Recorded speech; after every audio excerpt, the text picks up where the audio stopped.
Hey there, John Gaxi here with another episode of 10 Minute Real Food. Today we're making some ice cream, so join me in the kitchen. So today we're making some ice cream, and this is not your traditional ice cream. This is obviously a quick ice cream that's going to take somewhere hopefully less than 10 minutes. And the base of this ice cream is bananas, and so as I made a video on how you can freeze bananas, and so you'll probably recognize these. And what I did is I just took them out of the freezer. Took them out of the freezer and almost dropped them. Took them out of the freezer and nothing special. You don't have to straight out of the freezer. And what I'm going to do is I'm going to chop them up just into circles like that.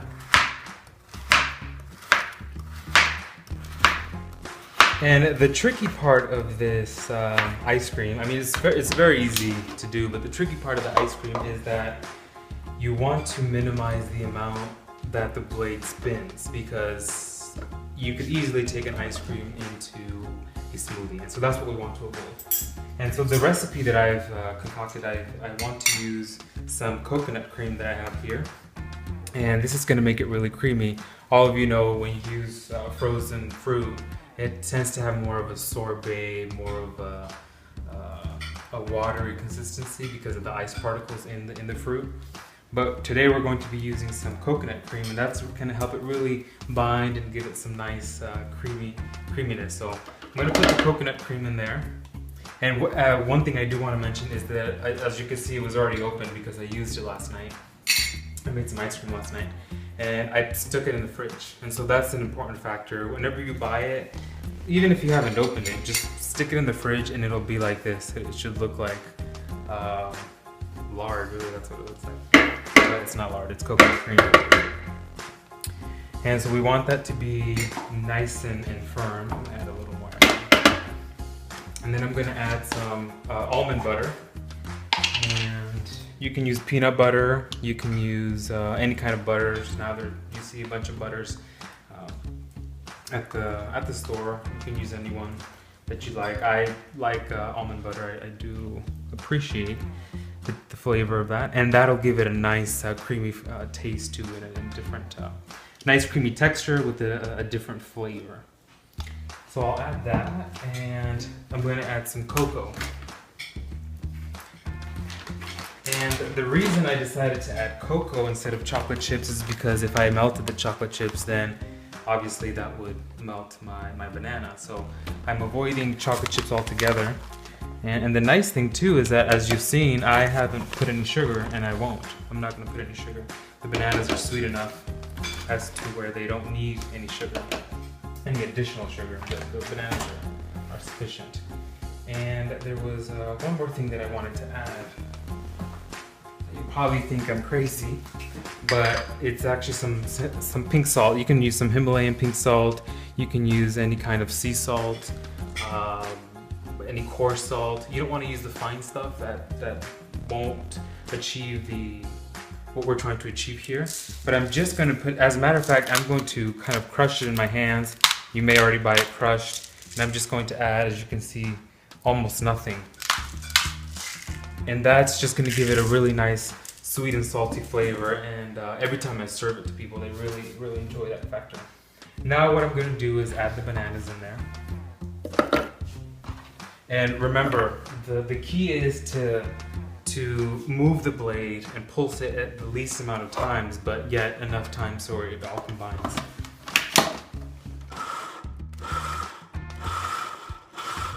And we're gonna have the milk standing by because we will need some liquid to bring it all together.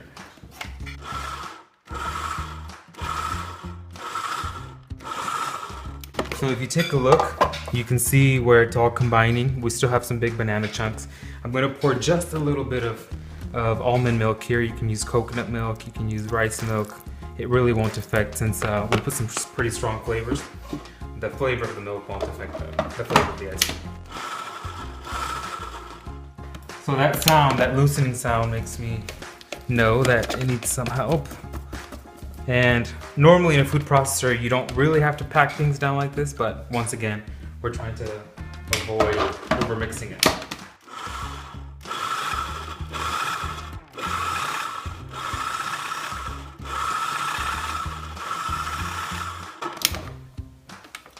pretty good. And once you get the hang of it, once you get the hang of this recipe, you won't have to think about. You won't have to think about over mixing, but for the sake of the demonstration, I want to show you what to do carefully.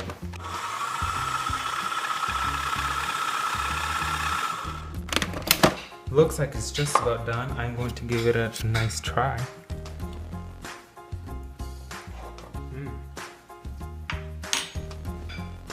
The almond butter I got has some whole pieces, so that's really nice, and the salt gives it a really nice touch.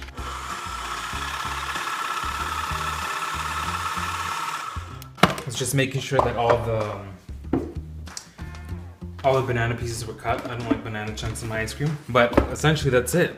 I mean, take a look at it, and I want to show you with a clean spoon what it looks like. Almost looks like a chocolate mousse. So it's like a soft serve, if you will, or a chocolate mousse, but it's cold, and you don't have to wait 2-3 hours or more like you would with the chocolate mousse. And so I'm going to dish it up here, and you'll see what I'll do. I just grab an ice cream scoop here, put that in there. See, very nice, as you can see. And take another scoop here.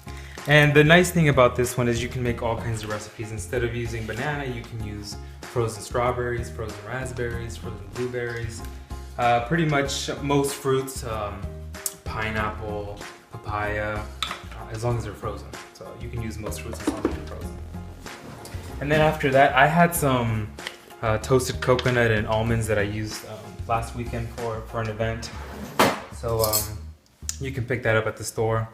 You can use whatever. You can use peanuts. You can use whatever nuts you'd like. I have some toasted almonds and toasted coconut, and I use this container to put it in. And then I just put whatever kind of fruits and berries I like, which my favorite are raspberries and blueberries. And so you see, very simple. Took less than the 10 minutes. Put some spoons in there. Now, if you forgot to put the salt, or you like a little more saltiness, you can always, sometimes I do that too. I've cracked some salt on top. Just don't go overboard, because then too much salt won't be very pleasant. So that's it. We have one here. We're gonna put that right here. And let's give it a try.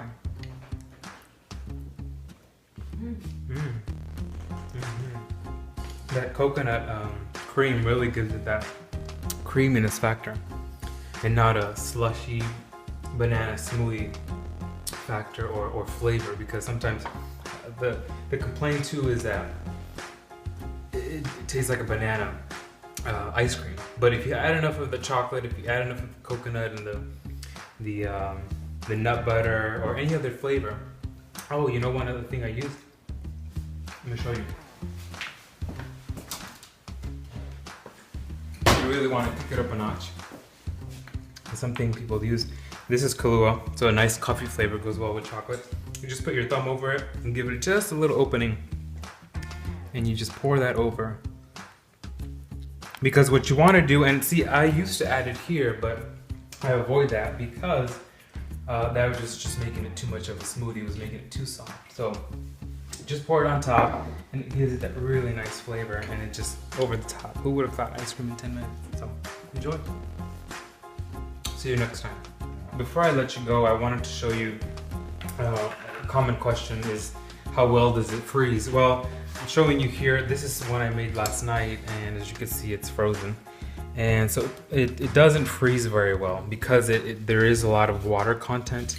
I will have to say that the recipe that I made today had much higher coconut cream content, but still that has an effect as how it freezes. But you can see, you can still maybe stick it in the blender or in a food processor, or even let it out for just a little bit. So I just wanted to show you that. I know a lot of people will have that question, and I wanted to show you that so you didn't have to experiment with it if you don't want to. So thank you very much.